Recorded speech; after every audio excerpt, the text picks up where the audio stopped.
कात्यायन सुता देवी दानवानां विनाशिनी, भक्त भयहारी देवी कात्यायनी नमोस्तुते। जय माता दी। माँ कात्यायनी की कृपा आप सभी पर सदैव बनी रहे। आज चैत्र नवरात्रि का छठा दिन है और आज आप जानेंगे माँ कात्यायनी की संपूर्ण पूजा विधि के बारे में। माँ कात्यायनी की पूजा नवरात्रि के छठे दिन षष्ठी तिथि को की जाती है। इन्हें शक्ति, विजय और सिद्धियों की देवी माना जाता है। माँ की पूजा विशेष रूप से अविवाहित कन्याओं के विवाह में आ रही बाधाओं को दूर करने, रोग निवारण, आध्यात्मिक उन्नति और शक्ति प्राप्ति के लिए की जाती है। और माँ कात्यायनी की विशेष पूजा आज के दिन गोधूली मुहूर्त में करने से जल्दी ही शुभ फल की प्राप्ति होती है। इस बार चैत्र शुक्ल षष्ठी तिथि प्रारंभ होगी 2 अप्रैल दिन बुधवार को रात 11:50 से और षष्ठी तिथि समाप्त होगी 3 अप्रैल दिन गुरुवार को रात 9:41 पर। इसलिए इस बार नवरात्रि का छठा दिन रहेगा 3 अप्रैल गुरुवार को और इसी दिन माँ कात्यायनी की पूजा की जाएगी। गुरुवार के दिन सूर्योदय होगा सुबह 6:20 पर, सूर्यास्त होगा शाम 6:39 पर, ब्रह्म मुहूर्त सुबह 4:44 से 5:32 तक, अमृतकाल रात 9:28 से 10:59 तक, अभिजीत मुहूर्त दोपहर 12:05 से 12:54 तक, राहु काल दोपहर 1:30 बजे से 3 बजे तक रहेगा। और इस बार बहुत ही शुभ योग में माँ कात्यायनी की पूजा की जाएगी क्योंकि इस दिन सौभाग्य और शोभन योग बन रहे हैं। सर्वार्थ सिद्धि योग का निर्माण हो रहा है। सौभाग्य योग सारा दिन रहेगा और उसके बाद में मध्य रात्रि 12:02 से शोभन योग प्रारंभ हो जाएगा। माँ की पूजा करने के लिए सुबह का मुहूर्त सुबह 5 बजे से 6:09 तक रहेगा। शाम की पूजा शाम 6:40 से 7:49 के बीच में की जाएगी और गोधूली मुहूर्त रहेगा शाम 6:39 से 7:02। आपको गोधूली मुहूर्त में यदि कोई विशेष उपाय करना हो, दीपदान करना हो, तो आप गोधूली मुहूर्त में माँ कात्यायनी की विशेष पूजा कर सकते हैं। माँ कात्यायनी का प्रिय रंग लाल है और उन्हें शहद का भोग अत्यंत प्रिय है। इसलिए पूजा में लाल रंग की सामग्री और भोग में माँ को शहद अर्पित करें। इसके अलावा मौसमी फल और पंचामृत, साथ ही साथ पान का बीड़ा जिसमें पान, सुपारी और लौंग इलायची रखकर माँ को अर्पित करनी चाहिए। कहते हैं श्री कृष्ण को पति रूप में प्राप्त करने के लिए ब्रज की गोपियों ने भी माँ कात्यायनी की पूजा की थी और माँ कात्यायनी की पूजा से देवगुरु बृहस्पति प्रसन्न होते हैं और कन्याओं को अच्छे पति का वरदान देते हैं। कात्यायन ऋषि की तपस्या से प्रसन्न होकर माँ ने पुत्री रूप में उनके घर जन्म लिया था, इसीलिए उनका नाम कात्यायनी पड़ा। माँ कात्यायनी ने महिषासुर का वध कर तीनों लोगों को उसके आतंक से मुक्त कराया था। माँ कात्यायनी का स्वरूप अत्यंत चमकीला और भव्य है। इनकी 4 भुजाएं हैं। माँ कात्यायनी का दाहिनी तरफ का ऊपर वाला हाथ अभय मुद्रा में और नीचे वाला वरद मुद्रा में है। बाईं तरफ के ऊपर वाले हाथ में तलवार और नीचे वाले हाथ में कमल का पुष्प सुशोभित है और माँ सिंह की सवारी करती हैं। नवरात्रि के बाकी दिनों की तरह ही आज भी माँ कात्यायनी की पूजा करनी चाहिए। सुबह स्नान आदि से निवृत्त होकर हाथ में जल और पुष्प लेकर माँ कात्यायनी की पूजा और व्रत रखने का संकल्प लेकर फिर धूप दीप जलाकर माँ कात्यायनी की पूजा करनी चाहिए। अविवाहित कन्याओं को जिन्हें मनोवांछित जीवन साथी की कामना हो या जिनके विवाह में बाधा आ रही हो, माँ कात्यायनी को श्रृंगार की सामग्री अर्पित करनी चाहिए। श्रृंगार की सामग्री सुहागिन महिलाओं को दान में भी देनी चाहिए और अखंड सुहाग की प्राप्ति के लिए सुहागिन महिलाओं को भी माँ कात्यायनी को लाल चुनरी और सुहाग की सामग्री अर्पित करनी चाहिए।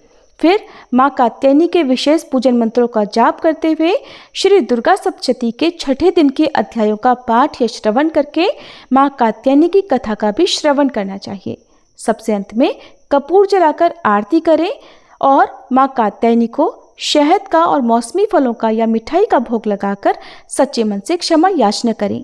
फिर दिन भर यदि उपवास रखना हो तो उपवास रखें और आज के दिन आप किसी छोटी कन्या को यदि शहद का दान करते हैं, उनके खेल में काम आने वाली चीज़ों का, खिलौनों का दान करते हैं, भेंट स्वरूप उन्हें कुछ भी देते हैं जो उनके काम की चीज़ें हों, तो उससे भी माँ कात्यायनी जल्दी प्रसन्न होती हैं और अपने भक्तों की मनोकामना पूर्ण करती हैं।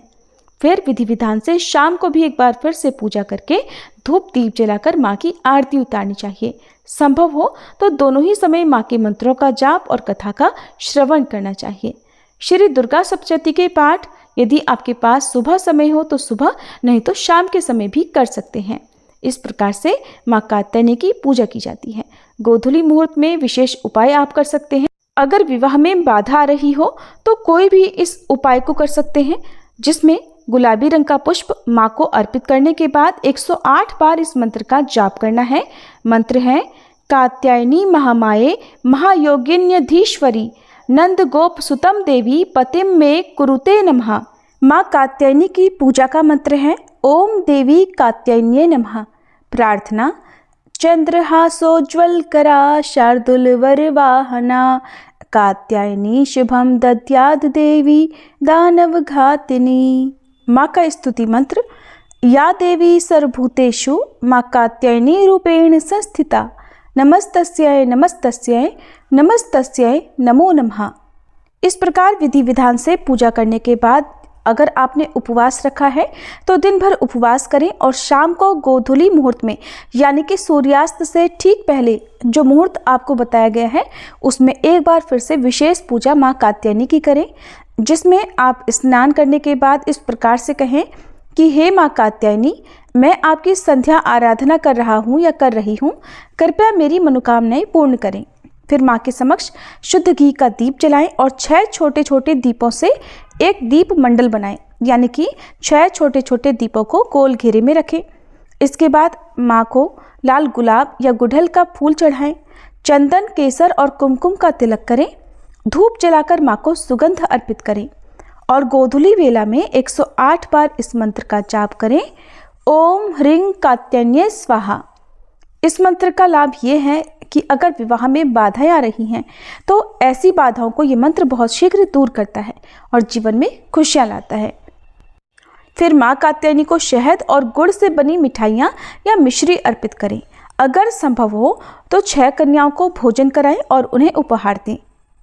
फिर सबसे अंत में कथा का पाठ करके आरती उतारें और अंत में प्रार्थना करें कि हे माँ, मेरे जीवन से सभी बाधाएं दूर करें और मुझे सुख समृद्धि का आशीर्वाद दें। कथा के अनुसार प्राचीन काल में महर्षि कात्यायन नामक एक परम तपस्वी ऋषि थे। वे अत्यंत तेजस्वी और देवी भगवती के परम भक्त थे। उन्होंने कई वर्षों तक कठिन तपस्या की और माँ भगवती को प्रसन्न करने के लिए घोर साधना की।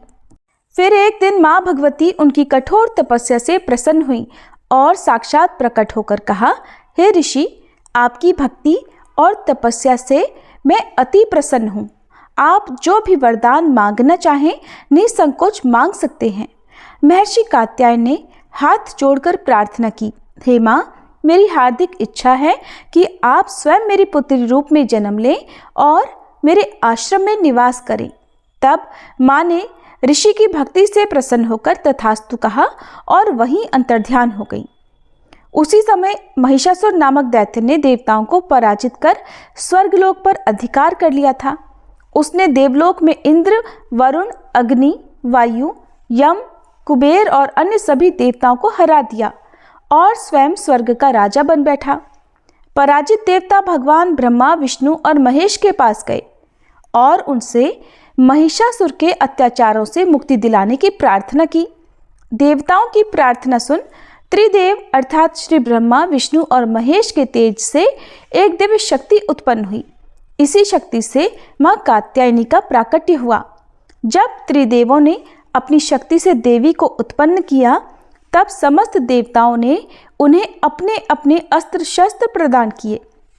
भगवान विष्णु ने सुदर्शन चक्र दिया, भगवान शिव ने त्रिशूल प्रदान किया, इंद्रदेव ने वज्र दिया, वरुण देव ने शंख भेंट किया, अग्निदेव ने शक्ति अर्थात शूल प्रदान की, यमराज जी ने गदा दी, कुबेर ने अमरत्व और धन का आशीर्वाद दिया। इस प्रकार माँ कात्यायनी अत्यंत तेजस्वी और दिव्य स्वरूप में प्रकट हुई। वे स्वर्ण आभा से दमक रही थी, सिंह पर सवार थीं और उनका तेज 10,000 सूर्यों के समान था। जब महिषासुर को यह समाचार मिला कि एक दिव्य देवी उसका अंत करने के लिए प्रकट हुई है तो वह घमंड से भर उठा। पहले उसने अपने सेनापतियों को युद्ध के लिए भेजा। चिक्षुर, चमर, उदीर, अशिल और विदाल नामक महिषासुर के सेनापति माँ के समक्ष युद्ध करने आए। माँ कात्यायनी ने अपने दिव्य अस्त्रों से उन सभी को तुरंत नष्ट कर दिया। ये देखकर महिषासुर स्वयं युद्ध करने के लिए आया। वह बार बार राक्षस, हाथी, सिंह और महिष अर्थात भैंसे का रूप धारण कर रहा था और देवी पर आक्रमण कर रहा था। तब माँ कात्यायनी ने अंततः अपना त्रिशूल उठाया और महिषासुर की गर्दन पर घातक वार किया, जिससे उसका अंत हो गया। महिषासुर का वध होते ही देवताओं ने स्वर्ग में पुनः अधिकार प्राप्त किया और माँ कात्यायनी की जय जयकार करने लगे। वहीं दूसरी कथा के अनुसार माँ कात्यायनी को ब्रजभूमि की आराध्या देवी माना जाता है। द्वापर युग में जब भगवान श्री कृष्ण गोकुल में बाल रूप में लीला कर रहे थे, तब गोपियां श्री कृष्ण को अपने पति रूप में प्राप्त करने के लिए माँ कात्यायनी की आराधना करती थीं।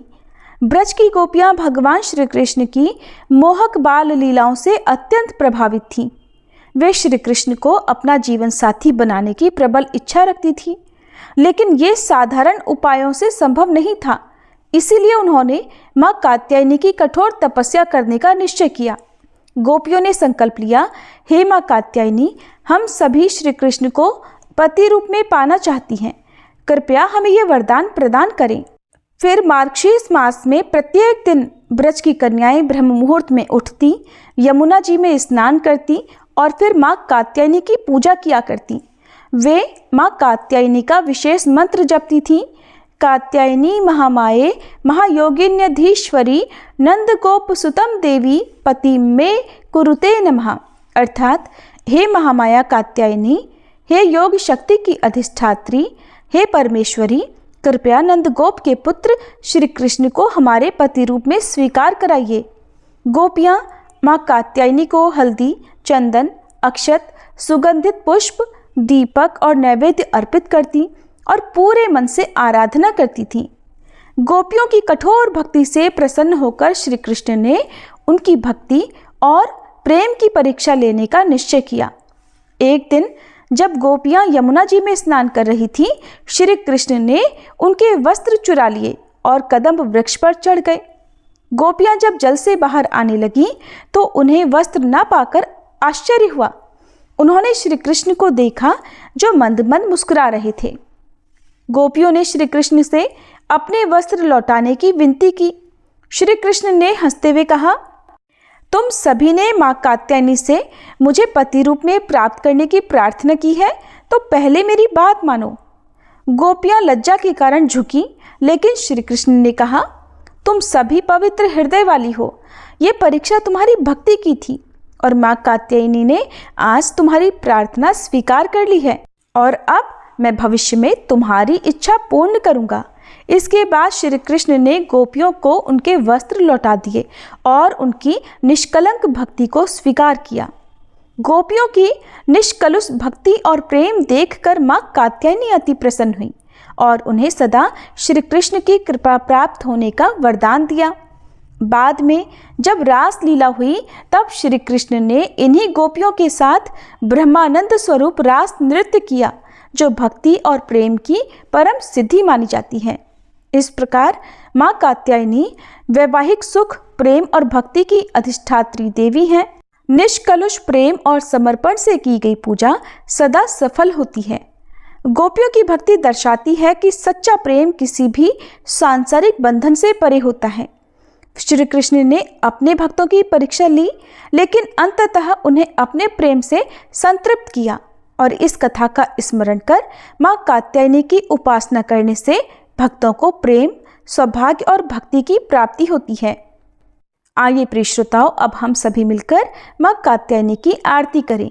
ओम जय कात्यायनी माँ, मैया जय कात्यायनी माँ, पूजन तेरा करते दया मानित करना।